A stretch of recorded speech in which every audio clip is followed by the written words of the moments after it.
Hello, everyone. Welcome to Planet FPL, the world where everything revolves around fantasy Premier League. My name's Suj. And my name is James. After a week off, James, you were manning the fort, manning the microphones all on your own for an entire week.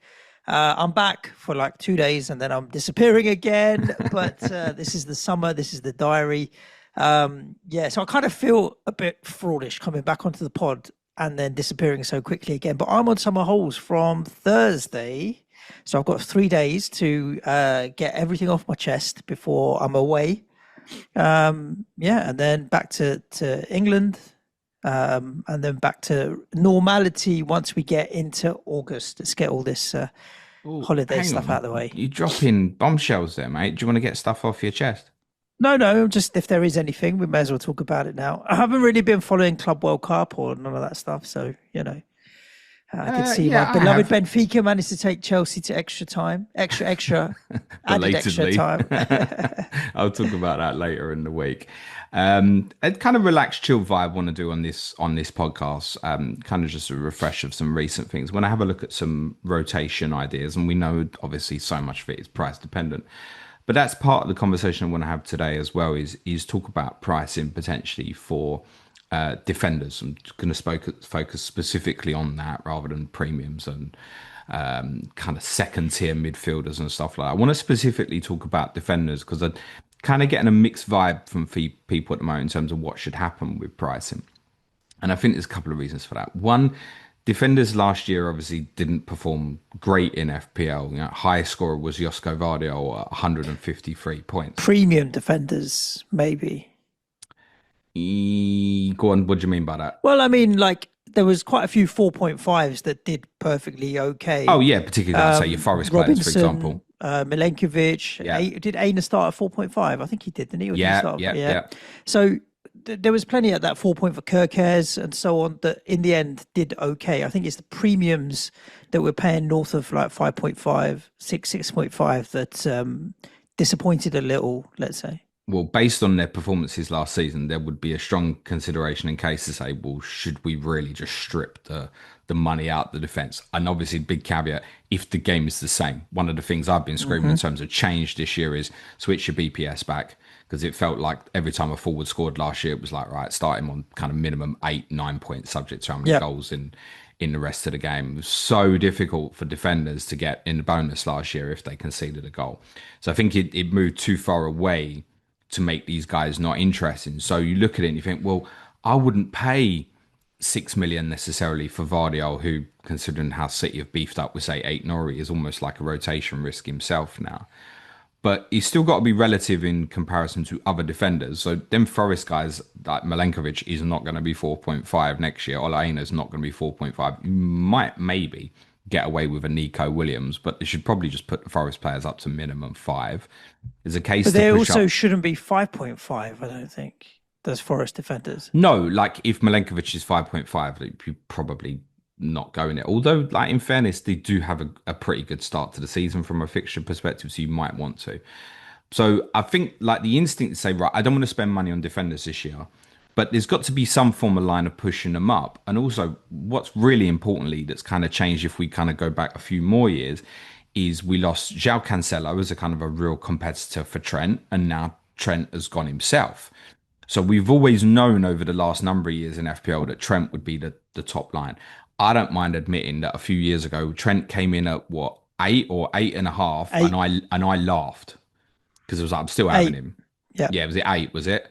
I thought he should come in at 8.5. Laughed about Mm. it, and he wasn't worth having. So it proved. Now clearly no defenders are going to go in at 8 this year unless they really do change the structure of the game. The others that we've kind of lost, Andy Robertson, like Well, he just Andy fell Robertson's off, not really a factor anymore, at least in the sense that Milos just Kerkez is fell highly off likely to so be much. Liverpool's Yeah, but I first suppose when choice you left look back. at last season, who are the defenders that you would buy for attacking returns over defensive returns? And usually, what there's going to be five, six.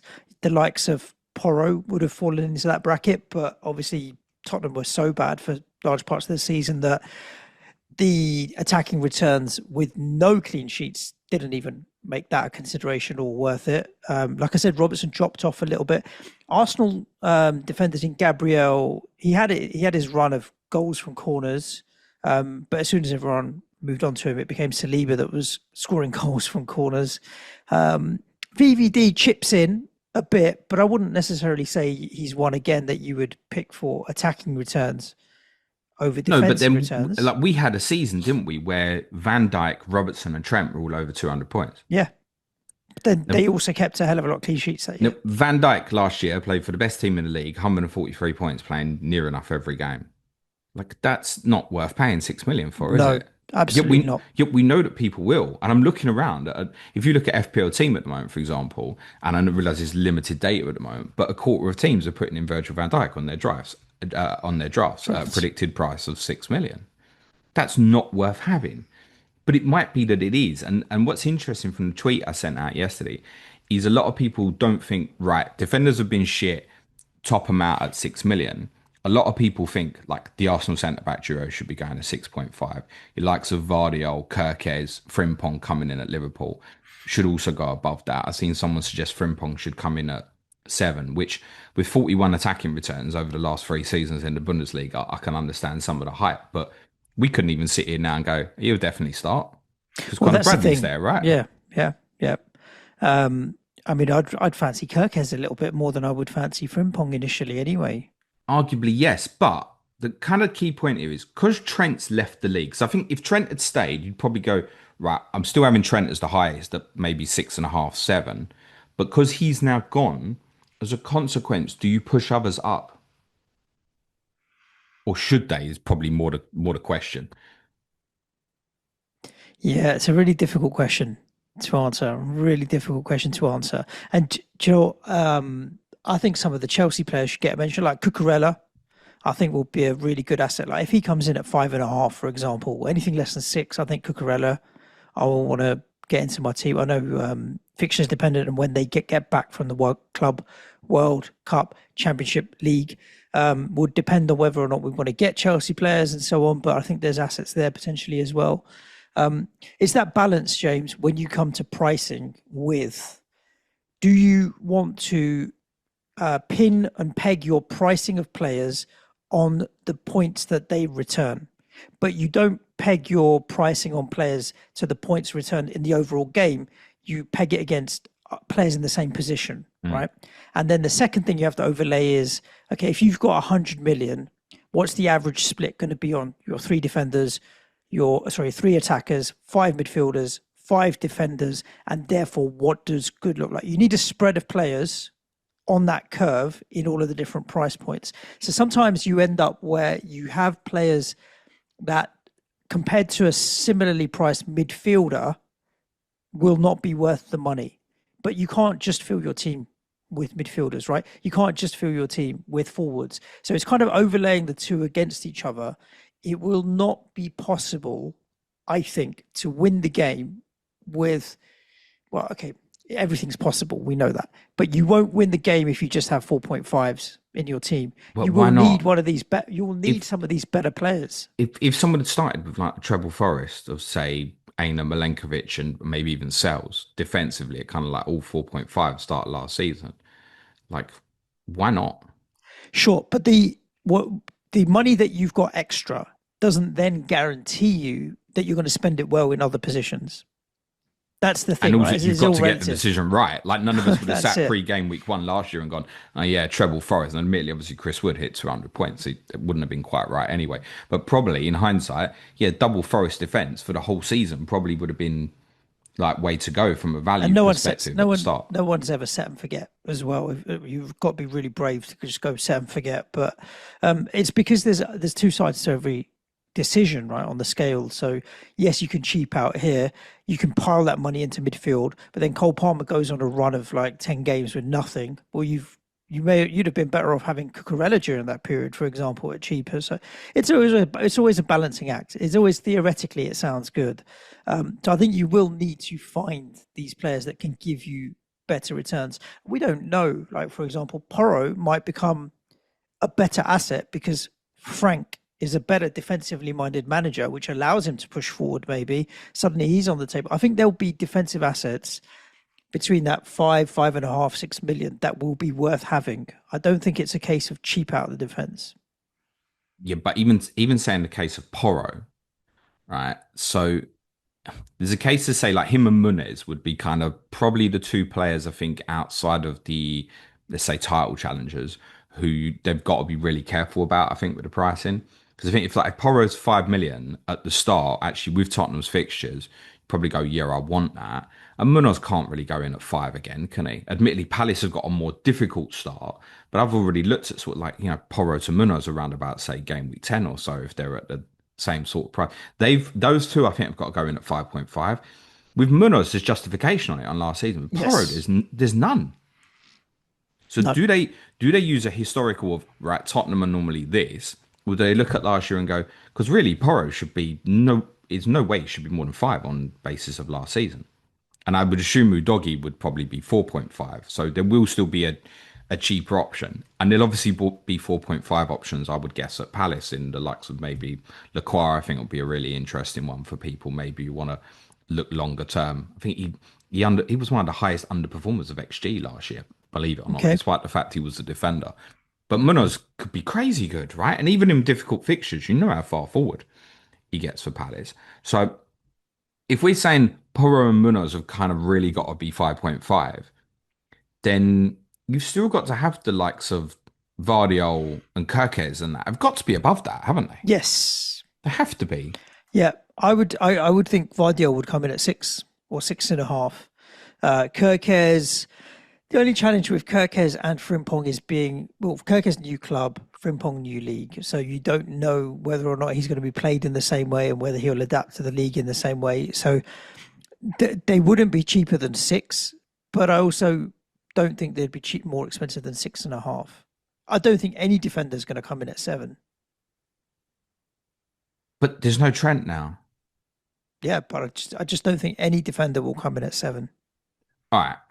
There's very few. Who do you think, like, it's a Gabriel when Arsenal keep a clean sheet and get a goal that's a 15-pointer. It's a Guardiola that's a goal and a clean sheet in a 1-0 that gets this 15-pointer. But those 15-pointers with defenders are rare. Yeah, and look, we should acknowledge that Gabriel and Saliba missed little bits of the season. Like Gabriel would have scored more than what he ended up on, right? But it's difficult to foresee even now that a Gabriel would hit 200 points, for example. Yeah, I guess, yeah. I think obviously it's really dependent on their defensive ability. The reason I'm a little hesitant there, I don't see Arsenal getting worse defensively. If anything, I see them getting better. Yeah, most likely. But they still only kept them and Forest were joint most for clean sheets last year, 13. So I feel like for someone now in the modern era to hit half, so say 19. So if you get that 19 and then you're bumping it up, let's say we're putting on an extra 4 or 5 points on them per game or so, so an extra 6. Okay, what are you looking at? Maybe tops, an extra like 25 points or so? Mm-hmm.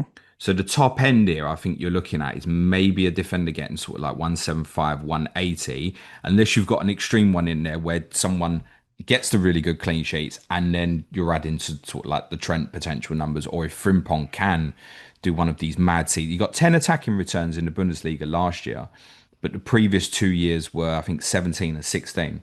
And there's a number of goals in there. I think the highest goal scoring season is 9, right?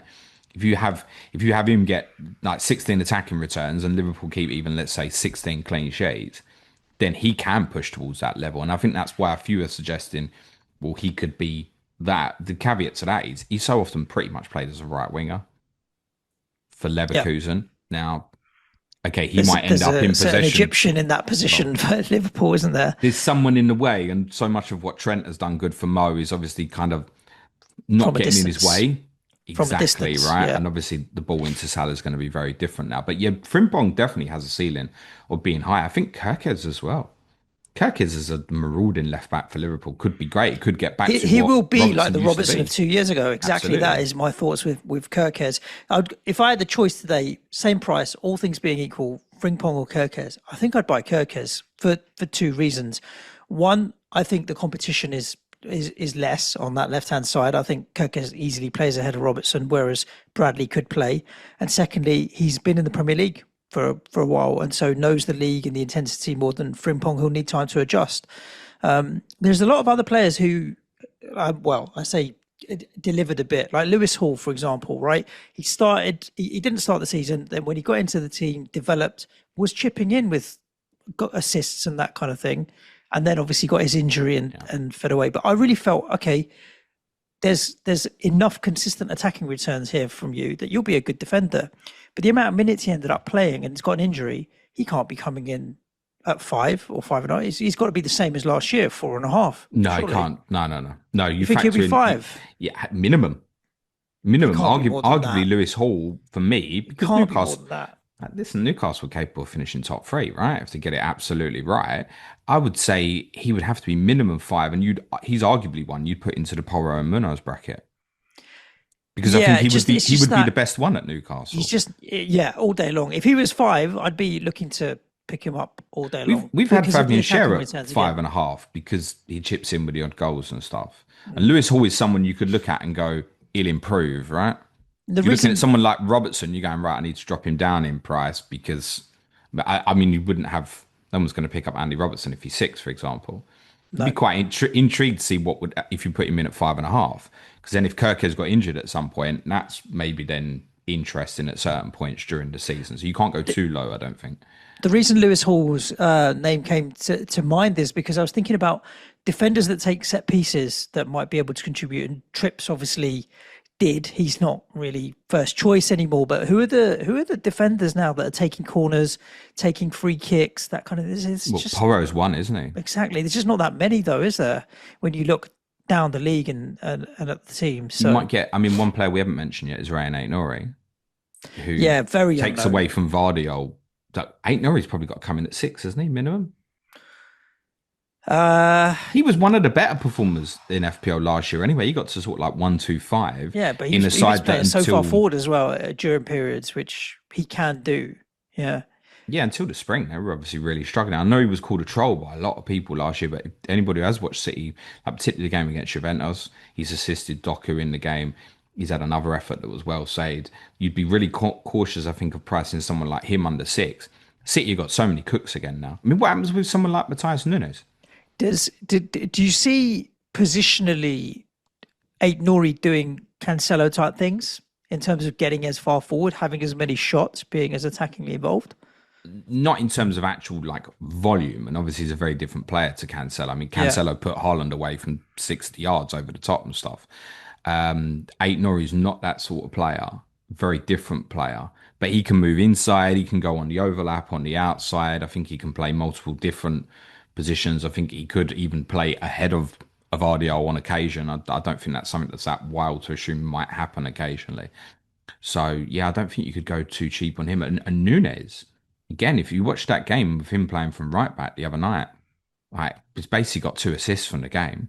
He's got to go in as a defender now, hasn't he? Well, that's the thing. Positional change first needed. Presumably, City's right back. I mean, City, you've got 5 centre backs to choose from now. You've got, and that's not even including like Kusanov. You've got Diaz, Akanji, Aki, Vardiol, Stones. Mm-hmm. Kusanov's like 6. Stones don't count. He's never fit, mate. But if he is fit, he's competitive to it, and there's every chance he can play. And you can move him into midfield as well. We've had John Stones will be cheap, right? John Stones might end up playing central midfield on occasions for Man City next year if he's fit. It'll be really interesting because he will go and push into high 10 positions rather than just sit and hold Rodri's hand. He'll go and push on. So I still feel like my general consensus on this pricing's got to be higher. I think for me, the 2 Arsenal centre backs should go in at 6.5. When you say higher, that's just the same as they were last year, though. No, they finished at that. They started at 6. Yeah. I mean, I don't think those 500,000 are going to be the deal breaker in the game. To be 6 or 6.5. Yeah, same sort of difference. If they do Vardiol, things like 6.5, same sort of difference. What you want them to do is put things out like tempters, right? So if Gabriel and Saliba are 6.5 and Lewis Skelly's 5.5, you got a decision to make. Lewis Skelly obviously was classified as a midfielder last year. Do you gamble on that? The other thing is always the debate we have is: would you rather have the 4.5 million goalkeeper and the 5 million defender, or would you rather have the 5 million goalkeeper and the 4.5 defender? More often than not, there's always that dilemma whether you're in the lower end of the spectrum as well. You want a similar dilemma with the premiums. It's exactly what you're kind of saying. Would I rather have Gabriel and then need to go with a cheap out goalkeeper, a Kelleher, or can I get Pickford but then pick Lewis Skelly, for example? Is those kind of combinations that become interesting? What would you pay for Pickford? Oof, 5 million. He's got to be 5.5, I think. Yeah, I think he probably will be. But He scored more than every defender in the game last year. I wouldn't buy him at 5.5. That's the thing. This is the psychology of FPL manager. Yeah. It doesn't make any logical sense based on the total points they deliver to your team. But he's been the highest scoring goalkeeper over the last 2 seasons. He got 158 points last season. On that, he should be going in at 5.5. yeah, I think. because again, compared to midfielders who are scoring a similar number of points, it might seem that it's expensive, but it's relative to the other goalkeepers, right? What would the highest scoring 4.5 goalkeeper from last year have been in the end? Would it have been Sells, I suppose. Yeah. Oh, yeah. True. To be fair, he probably definitely cleaned up. Yeah.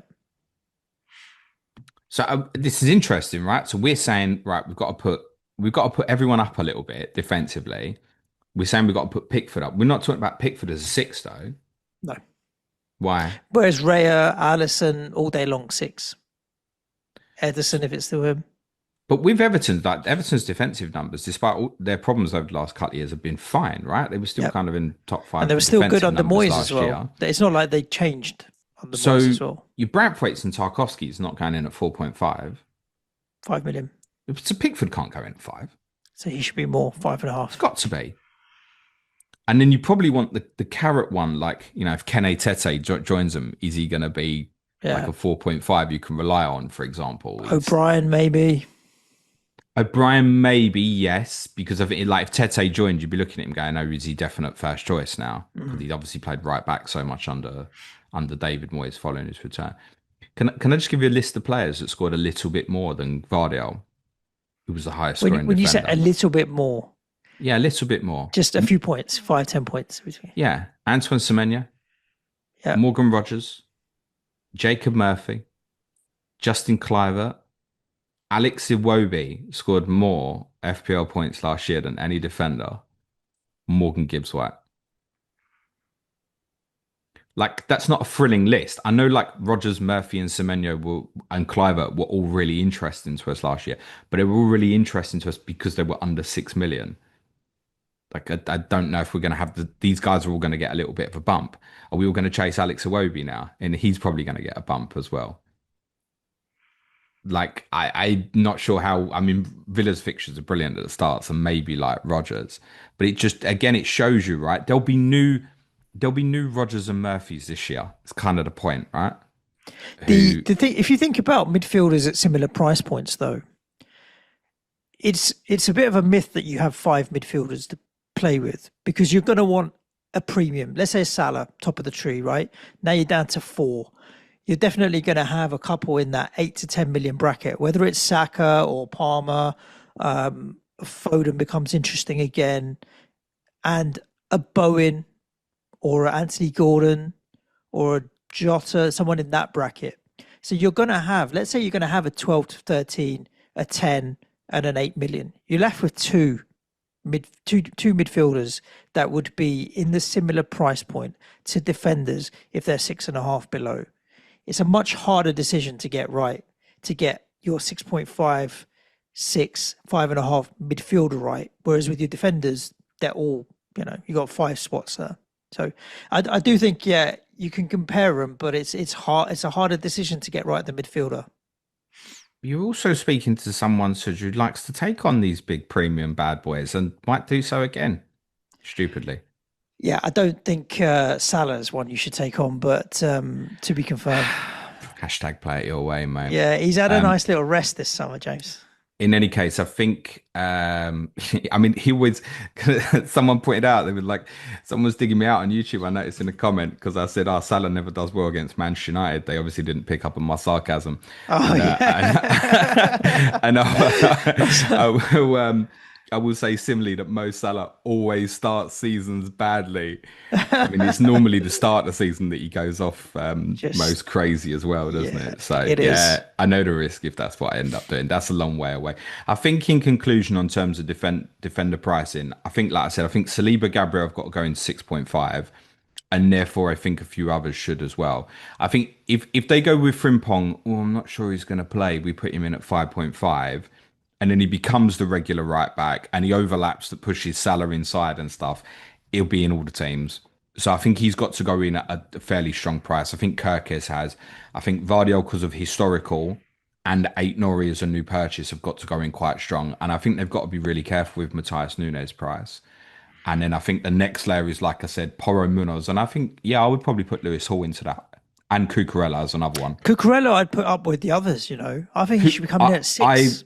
if I wouldn't argue against that if he went in at 6. I think he should be coming in at six because I don't see any of the. I said don't see any of the others. Chelsea defenders being at that point. I mean, Reece James is But like Colwell, the really, lift that there's we no want. real justification in Colwell going up to 5 million. He might because he's kind of Five. confirmed It's first Chelsea. choice now. Five. He should be 5 million.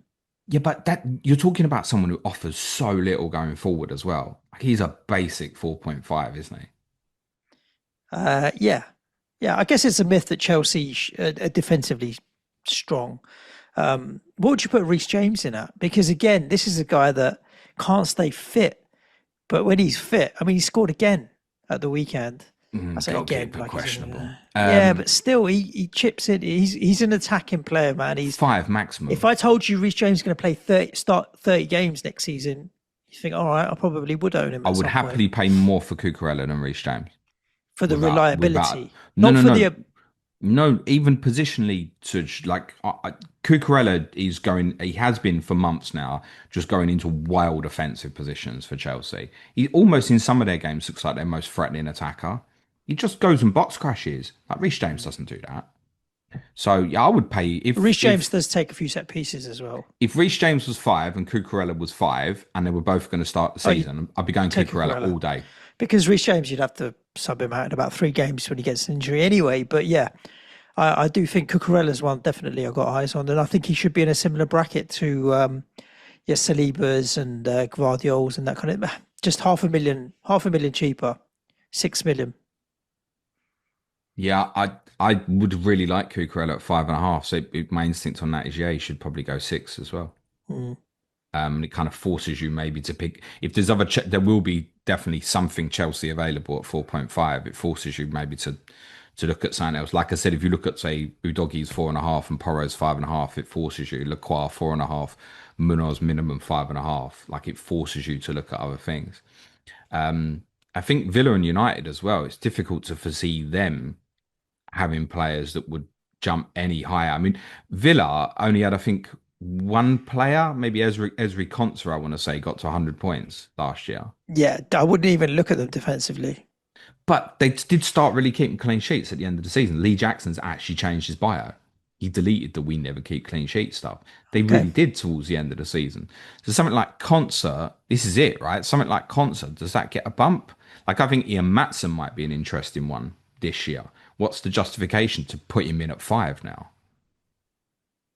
There's none. No, Do you look no, at United no. and go, Patrick Dorgu might be it, we'll put him in at 5? Or do they just blanket United defenders at 4.5? Yeah, I wouldn't be touching Manchester United defense. As better as I think they will be, I don't think that will be defensive. I think in terms of linking into rotation, I actually think if you went 2 from Villa, United, Tottenham towards the start, you might find something that looks quite nice in terms of rotation. If you were to pick 2 of 3. So I think with rotations, what we look at a lot is, right, it's an either or. I think there's every chance you might be able to pick up like a Villa, United, and Tottenham player, something like Dorgu, Udogi, Matson for like 13.5 at the start. And then if you think about that as an equivalent, what are we talking here? Like Saliba and eight Nori as and I've got to find another player from somewhere. Yeah. I think that sort of thing might be quite interesting. If you always went with like two, the worst it'll probably ever look is sort of like Tottenham and Villa playing each other in game week 8 across sort of like the first 15, 16 game weeks. That's something I've looked at already as a potential that I think could be quite interesting. What I looked at, Suj, in terms of rotations of teams, was looking at a team that I like and who would pair best with them. So I think what we commonly do is we get two teams and like, right, what's best? If I pick that game in game week 1, I pick that game in game week 2. What I decided to do was look at clubs and like, where did I want the best cover for them? So I just want to run through a list that I think pair quite well. Yep. With Tottenham, it's not really much of a pairing because actually in the first 11 game weeks, I'd only not picked them once. So Bournemouth, I think, would be probably the best cover for game week 2. And I think by virtue of that, Bournemouth might get a little bit of interest because the game week 2 fixtures are so shit. I was having a chat with Gary Robinson a couple of weeks back, and we were talking about game week 2 specifically in the fact that it's just going to look horrible for everybody. And part of that is there's only two teams with like really strong fixtures, which is Bournemouth, I think, at home to Wolves and Arsenal at home to Leeds. Burnley, Sunderland play each other, and then you've got these matchups like Liverpool go to Newcastle, Man City home to Tottenham. Yes, you can make a case for City, but if you're looking at rotations, nothing looks great in game week 2 because you're obviously not looking at Arsenal for rotations. Too strong. You're going to play them in nearly every game anyway. So I think Bournemouth might show up as interest for a few people to cover game week 2 specifically when they host Wolves. So I would say that's not really a rotation because you would Tottenham's fixtures across the first 11 are pretty good. One I looked at as a pair for Villa, I said Ian Matson might interest, I think maybe, and something like Konsa is solid enough and regularly going to play. It's actually probably yourselves to West Ham. There's two reasons for that. One, Newcastle game week 1 is a tough one on paper, obviously, for Villa. And then they have this kind of rough run game weeks 8 to 11. Otherwise, Villa look pretty good. And that's a really good spell for West Ham, I think.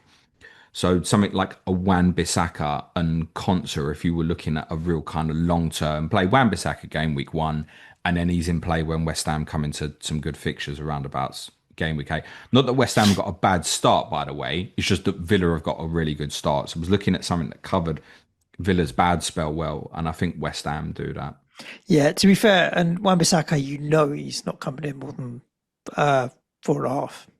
I'd be very surprised. I mean, you'd be shocked. Yeah, there's no way. But then what's interesting with something like that is if he's 4.5, no other West Ham defender, subject to what they do in the transfer market, admittedly, is of any interest.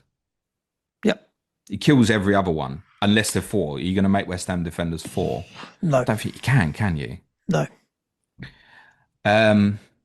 Brighton I looked at, interestingly, and they show up well with Forest, but a real big caveat to that is once I started looking at Brighton's like tougher fixtures that I wanted to cover, I found Forest covered it well. But then when I matched the two teams together, I found myself just picking Forest way more often than Brighton. So therefore, as a consequence, I don't think Brighton are great for rotation. So what I mean by that is across the first 9 game weeks, when I looked against Brighton versus Forest, I actually picked the Forest player 6 times. And the 3 times I'd picked the Brighton players actually in away games. Right. Yeah, it doesn't really work too well. So one I know a number of people have highlighted, and I think this one might be really popular, is Forest Palace. And this Looks pretty good, right? Not having fixtures in there. This leans back into the idea of, say, making a saving on someone like Munoz for, say, like a Lacroix, or even Richards, Gay if he stays, although we think there's every chance he's probably going to go. Tyreek Mitchell might drop back to 4.5, although we think Palace might be looking at someone to potentially challenge him in that position. I don't know if they'll reignite interest in Ben Chilwell, for example. But Palace and Forest rotate really well. But it might be you end up with no Forest 4.5s and no Palace 4.5 of interest. So I look at things like that and think, yeah, that would be really interesting. I mean, just to run you through a Forest Palace rotation, because I think this would arguably be the most popular if it lands. Brentford at home, Forest at home, West Ham at home, Sunderland at home, Burnley away, Sunderland at home, Everton away, Bournemouth home and then away, Brentford at home, Leeds at home, Wolves away. That's up to game week 12. I don't think there's much point Yeah. looking much beyond that. But it does go all the way really good, all the way to Yeah. like the I halfway mean, point. that first 11 games, there's only 3 away games in there. That's 8 home games in there. Yeah, and one of them's Burnley. Mm. So that's a really good combination. Yep. Bournemouth themselves, they've got tough fixtures. Obviously, they go to Anfield game week 1, so you want cover for them game week 1, and then probably some cover for them game week 3 specifically. I think probably Everton sit best for that. But it is away games, Leeds and Wolves respectively. And then Everton covered well for another couple of fixtures around game weeks 10 and 11. Everton play Sunderland and Fulham respectively. So Everton might be one to look at with Bournemouth. Obviously, the problem with Bournemouth at the moment is what are they going to look like defensively? But as I said, Yep. I think people might look at Bournemouth as a consequence to cover game week 2, and then by consequence might look further ahead and go, actually, Bournemouth's fixtures aren't bad at all, really, bar one or two particularly bad ones. It's basically just Liverpool way, and if Tottenham improve game week 3, look rough across their first 9. Otherwise, you'd be like, if you had Kirkers with those fixtures across Bournemouth's first 9, you'd have been really happy to play him in most of them. Yep. Everton, I think, show up as good pairers for a number of teams, by the way. So I think they're the best cover to go with Palace other than Forest. I think also to go with West Ham if you wanted to use Wan-Bissaka more often for West Ham's good fixtures, stuff like Tottenham and Palace 4-5, Brentford 8. I also think Everton pair well for Wolves. You get some nice Wolves fixtures that cover some of Everton's tougher ones.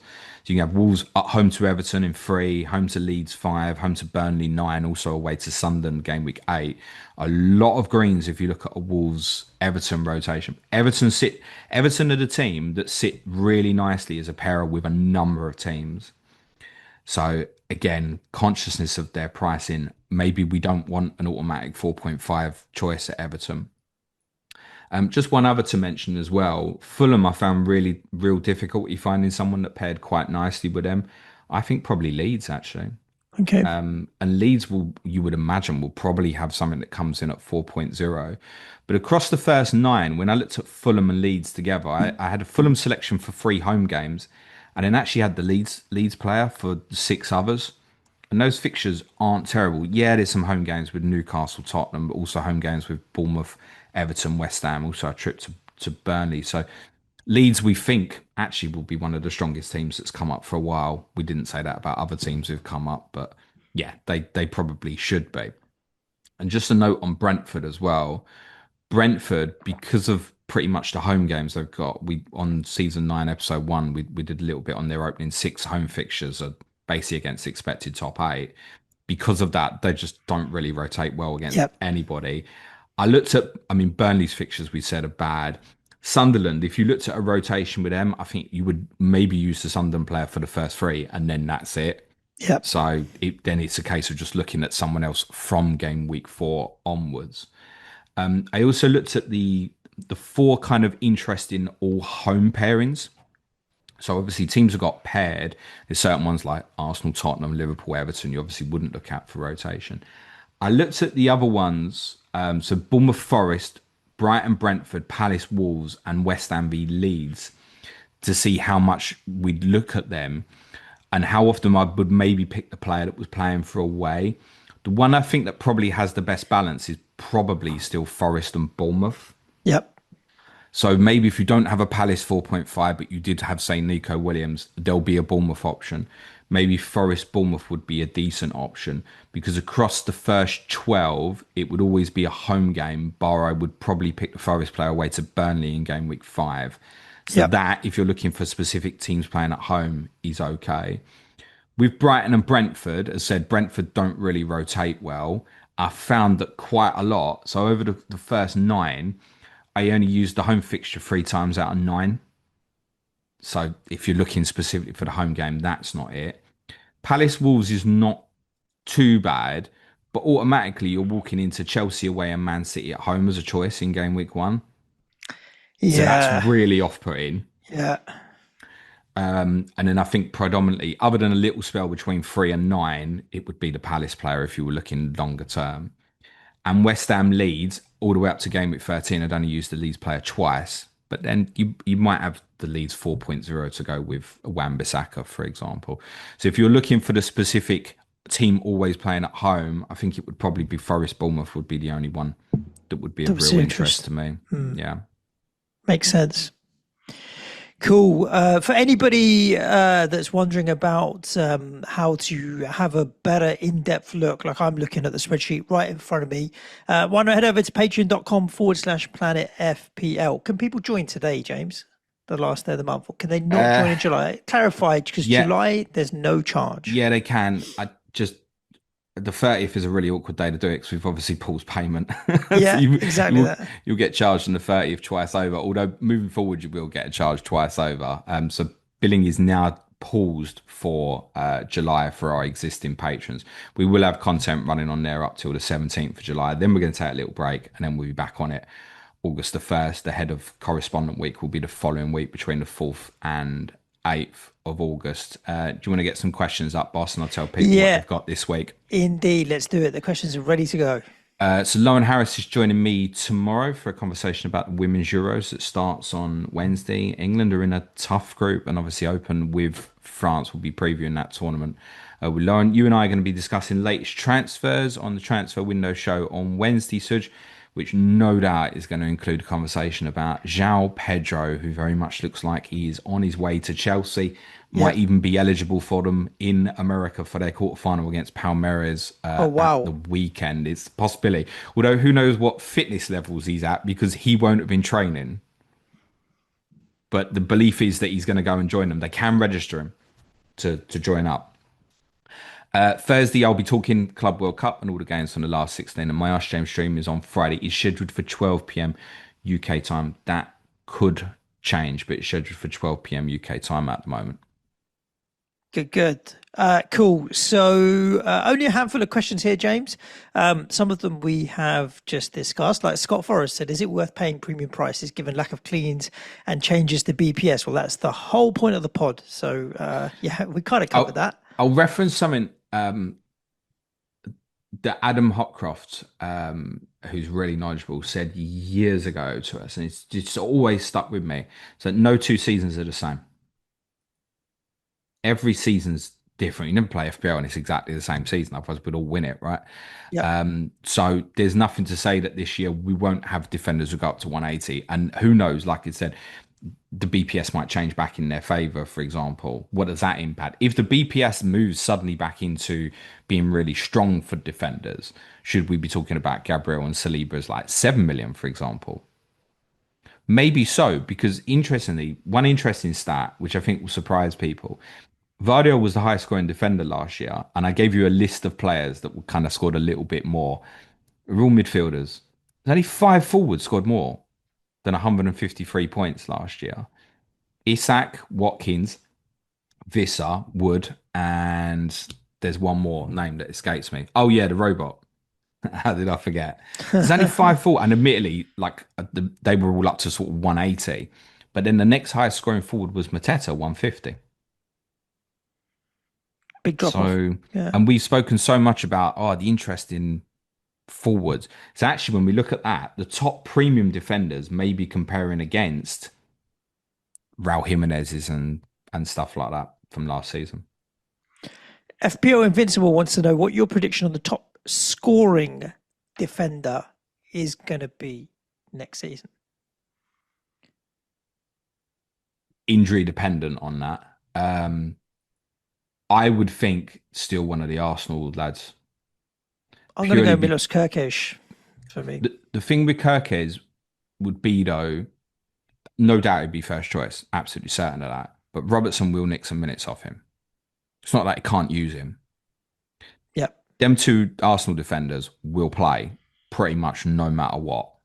I know Arsenal were looking to buy another defender, Mosquera from Valencia, but if Gabriel and Saliba are fit, they pretty much nearly will always play.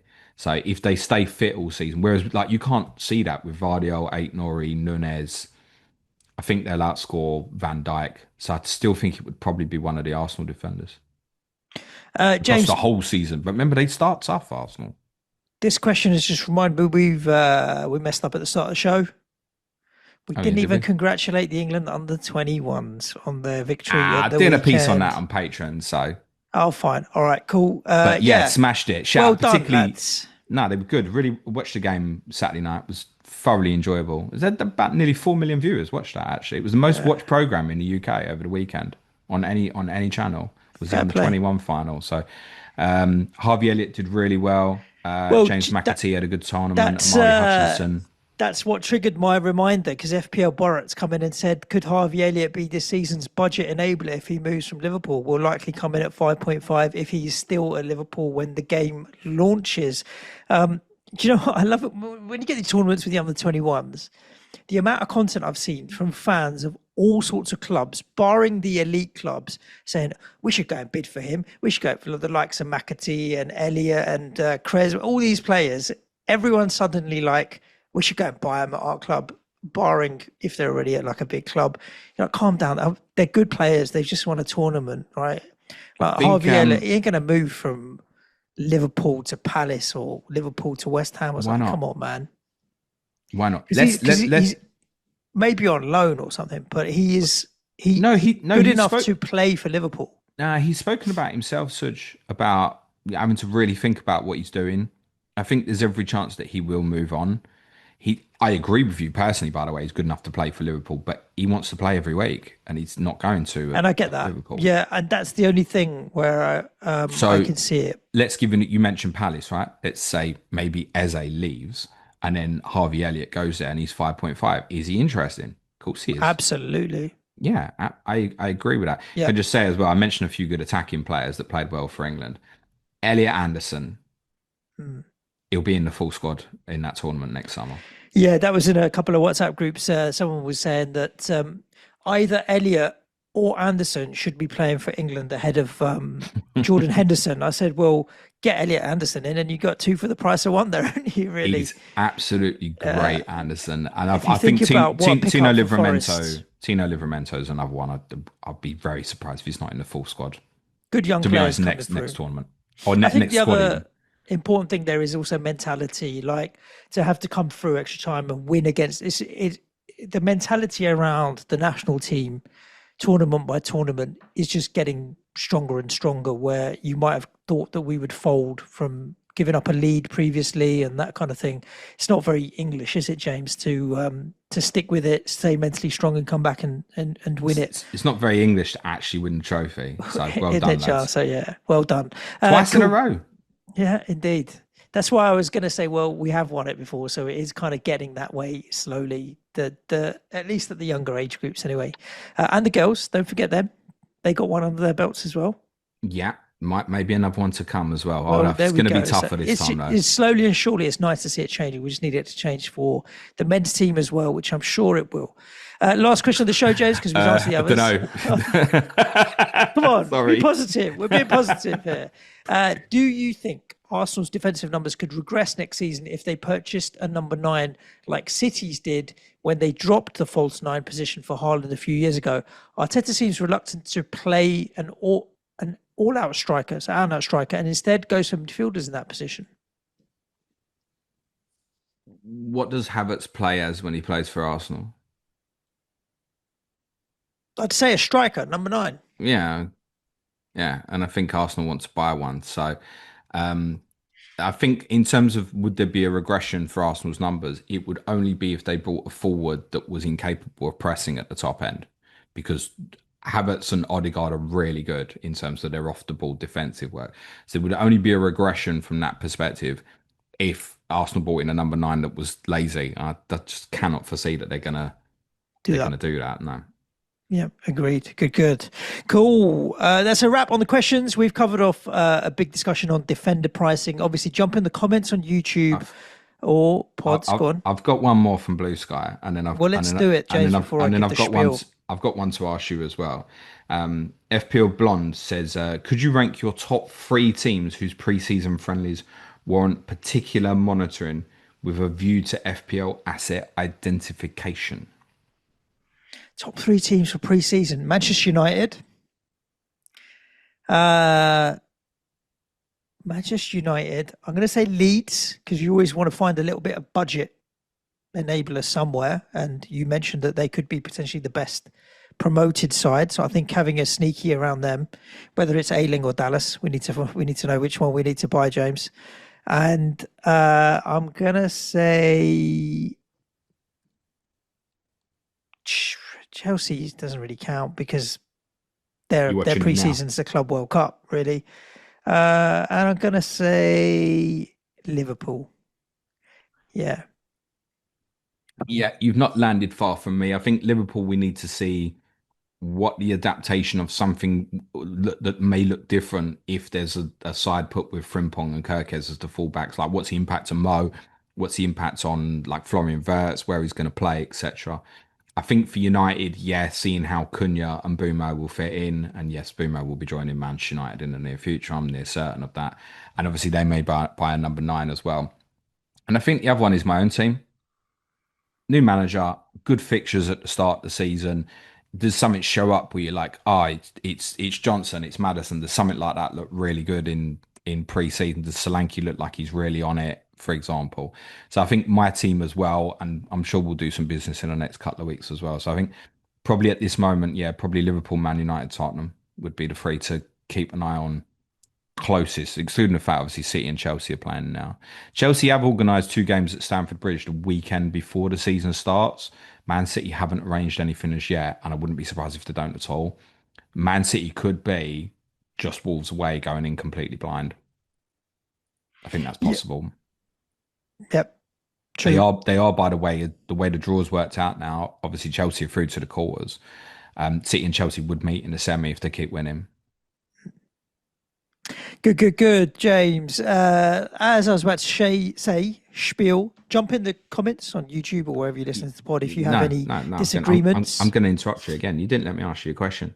Oh, sorry. Here we go. It's all right. This is a pod that will never end. Go on. Because I know that you know the answer, and it's the question everyone wants the answer to the most. When's the game going to launch, Suj? Oh, have we not told everyone yet? Have we not? No, we didn't tell anyone. I mean, we know, don't we? Oh, yeah, of course. Well, look, listeners, if you're listening to the podcast, if you head over to x.com and find @Suj and follow me, I'll DM you when the game's going to open. So, and if you don't do that, head over and follow James at Planet FPL Pod. And I promise, guys, we will DM you when the game is going to open, and we 100% definitely know for sure when it's going to happen. I promise you. But you're not going to get that information for free. You got to guys. If you DM Suj, you'd be lucky if you get an answer before the start of next season. And I don't mean 25-26. I mean 26-27. Listen, it's 10:30 in the morning. And we always know that shit happens about 20 minutes after we publish the podcast. It's not going to be today, so it's going to be later today. I did have someone DM me who'd claimed that it's going to be the week commencing the 21st. And all I responded was, I can't believe it's going to be that late. Yeah, sooner than that. I think it will most likely be the week starting the 14th. Yeah, within the next couple of weeks. It'll be within the next couple of weeks. But like I said, follow me and I'll tell you. Or maybe I won't. Last year it was later, and that's because I think they took on a lot of feedback on board that like wait till England are out of the Euros. The 2 years before that, it's been on the 5th of July. Yeah, I don't think it's going to be this week. I know that currently people can't log in on FPL at the moment. I don't think it'll be this week. I don't think it will be next week either. I think it'll probably be the week after. But I think from next week we'll start getting yeah, do you want a little price? We might start getting that sort of thing next week, maybe. Yep. Good. Listeners, like I said, jump in the comments, follow the show, give us a like, give us a review, look after yourselves, stay safe. Ciao for now. Thanks, everyone. Be nice to each other. Cue music, please, man child.